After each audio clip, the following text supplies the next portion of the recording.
যখন তারা বালেগ হওয়ার উপক্রম হয়েছে 10 বছর থেকে তাদেরকে নামাজের দিকে নিয়ে যাবেন। ছোট ছোট বলে তাদেরকে দূরে রাখবেন না, রোজার দিকে নিয়ে আসবেন। আপনার মেয়ে 10 বছর বয়স হয়ে যাচ্ছে, তাকে প্যান্ট শার্ট তো দূরে থাক, ডিলে ডালা পোশাক পরানোর ক্ষেত্রে অভ্যস্ত করবেন। কাসিয়াতুন আরিয়াত,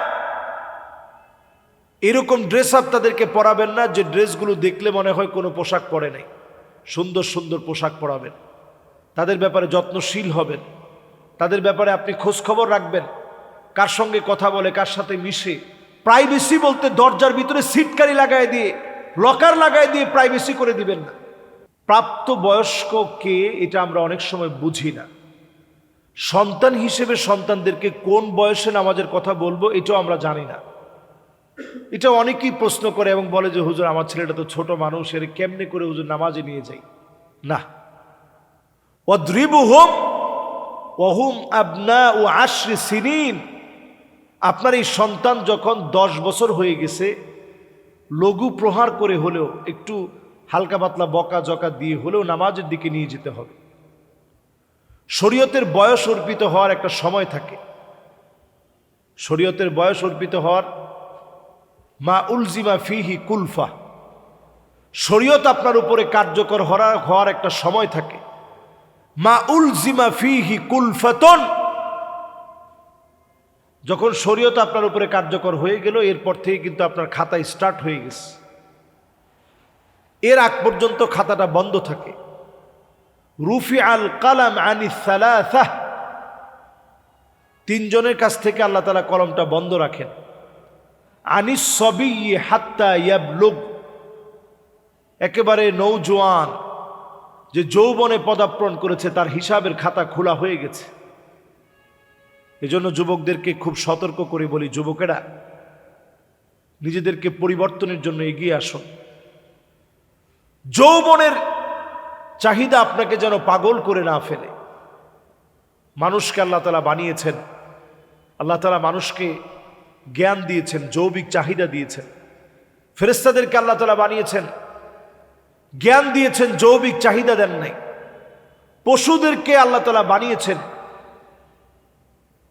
তাদেরকে আল্লাহ তাআলা যৌবিক চাহিদা দিয়েছে কিন্তু জ্ঞান দেয় নাই। তারাও কিন্তু মানুষের মতো হিটে চলে আসে, শরীর গরম হয়, সব হয়। এজন্য যেন আমি আল্লাহকে ভুলে না যাই, এজন্য যেন আমি আমার মালিককে হারিয়ে না ফেলি। আমার আল্লাহর কথাগুলো যেন আমি যৌবনের উদ্যমতার সময়, যখন অনেকে পাগল হয়ে যাচ্ছে, সেই সময় আল্লাহকে ভয় পেয়ে আপনি আপনার নিজেকে হেফাজত করেন।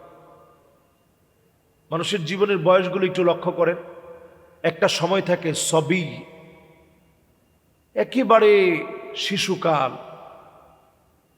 এই শিশুকালটা فلما بلغ معه السعي قال يا بني إني أرى في المنام أني أذبحك فانظر ماذا ترى। একটা সময় থাকে, এই সময়টাতে আপনি আপনার নিজের কন্ট্রোল করতে পারবেন না। ছোট মানুষ, বাচ্চা মানুষ, খেলাধুলা করবেন, দৌড়াদৌড়ি করবেন, লাফ দিবেন, পানির মধ্যে ডুব দিবেন, হামাগুড়ি দেওয়া থেকে শুরু করে সব থাকবে আপনার শিশুকালে। এরপর একটা কাল শুরু হবে গোলাম, 10 থেকে নিয়ে 15 বছর, জীবনের একটা টার্নিং পয়েন্ট।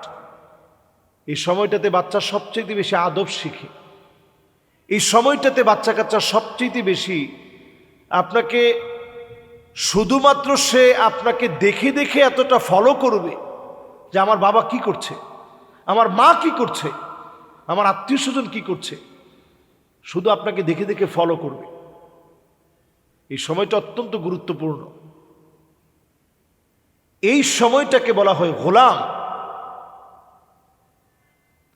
এরপরের একটা সময় 15 থেকে নিয়ে সুদীর্ঘ 40 বছর পর্যন্ত এই সময়টাকে বলা হয় শাবুন, মানে শাবাব, একবারে যৌবনা মানুষ।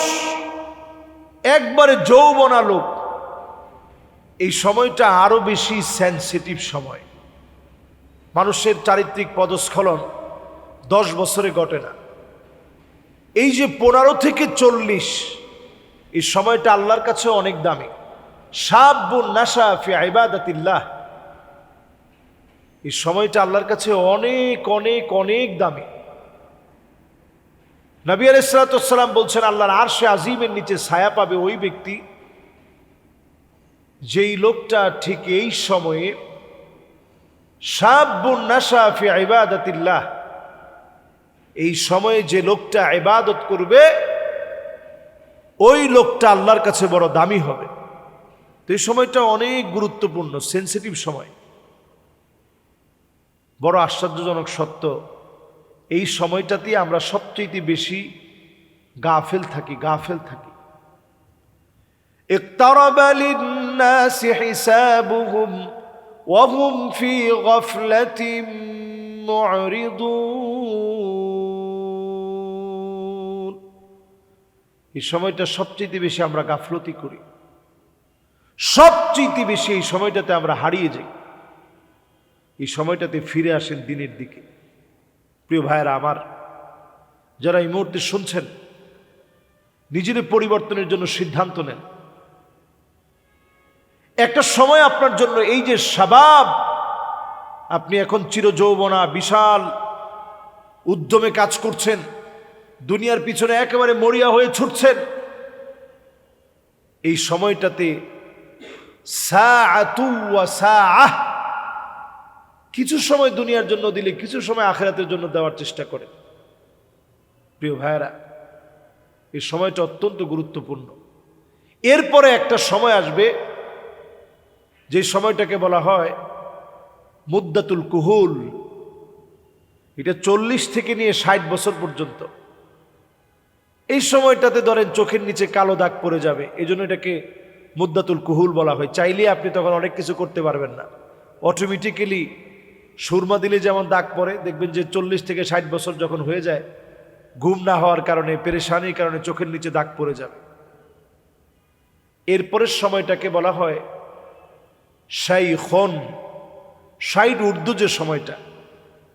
এই জন্য আমাদের ছোট ছোট বাচ্চারা যারা নামাজের বয়স হয়েছে, তার মানে হচ্ছে যখন তারা বালেগ হওয়ার উপক্রম হয়েছে, 10 বছর থেকে তাদেরকে নামাজের দিকে নিয়ে যাবেন। ছোট ছোট বলে তাদেরকে দূরে রাখবেন না, রোজার দিকে নিয়ে আসবেন। আপনার মেয়ে 10 বছর বয়স হয়ে যাচ্ছে, তাকে প্যান্ট শার্ট তো দূরে থাক, ডিলে ডালা পোশাক পরানোর ক্ষেত্রে অভ্যস্ত করবেন। কাসিয়াতুন আরিয়াত, এরকম ড্রেস আপ তাদেরকে পরাবেন না যে ড্রেসগুলো দেখলে মনে হয় কোনো পোশাক পরে নাই। সুন্দর সুন্দর পোশাক পরাবেন, তাদের ব্যাপারে যত্নশীল হবেন, তাদের ব্যাপারে আপনি খোঁজ খবর রাখবেন, কার সঙ্গে কথা বলে, কার সাথে মিশে। প্রাইভেসি বলতে দরজার ভিতরে সিটকারি লাগাই দিয়ে, লকার লাগাই দিয়ে প্রাইভেসি করে দিবেন না।